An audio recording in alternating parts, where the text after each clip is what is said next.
Well, there's been a long-standing debate over school vouchers. Hoosiers now have more options to discuss, and Robert Enlow of the Freeman Foundation will tell you more on the program's value. Welcome.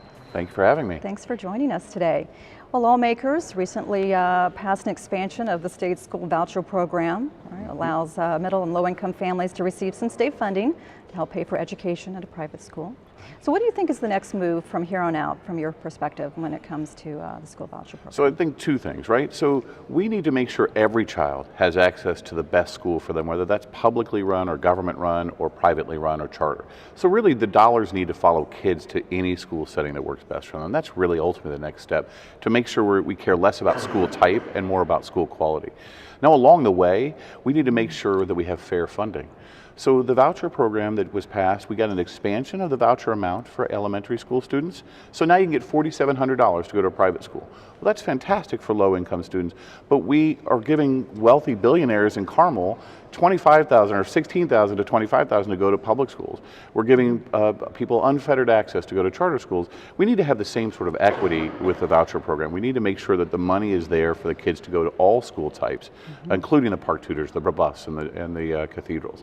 So our goal here is to raise the amount of money that's eligible for a voucher and to make sure all kids have access. Okay.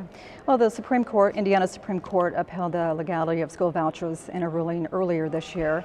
What do you say to those regarding this voucher system when they say it's unconstitutional? Well, I'd say right now they have no choice, right? The Supreme Court has ruled, and it's ruled definitively. 5-0 is a very clear ruling on all points. And so at least in the state of Indiana, there is no constitutional question about vouchers anymore. Now, of course, if the United States Supreme Court would overturn its 2002 decision, well, then maybe we'd have to revisit it, but we don't. Indiana has a constitutional program. And in fact, we have tons of programs set up by the state that use public money to go to private schools. So look at our colleges. We have 21st Century Scholars Funds. We have the Franco Bannon grants. All of that is basically public money going to private schools that include religious schools. Indiana has a pretty broad, as far as this is concerned, than any other state. I mean, how do you think we compare with the other states now? Is it that broad? Indiana jumped to the head of the class. There's no doubt about that. So not only do we have one of the best charter school programs in the country, we have absolutely one of the best voucher programs in the country. And we base it only on income. So if you're to it, 1.5 times free and reduced price lunch. So it's middle income families get access to private schools and below. And that's what we want. So we have a very broad program. It's the fastest first year growth of the program, and it's the fastest second year. We expect next year to be the fastest third year growth. It took us a little while to get here, though. It's taken every state a long time. When the Freeman Foundation started in 1996, there were 5 school voucher and tax credit programs in 5 states. Now there are 30 programs operating in 21 states and DC. So we're getting there, but it's been over a decade and a half, and it's been 55 years or more since Milton Friedman first came up with the idea of school vouchers, so it takes a long time to get public policy change. So what do you think the feedback has been so far? People want this choice. They want to be able to decide what is best for their child? Yeah, I see. Well, the feedback we're hearing is the lower income families and the middle income families are just so thankful to be able to freedom to have options, right, choices.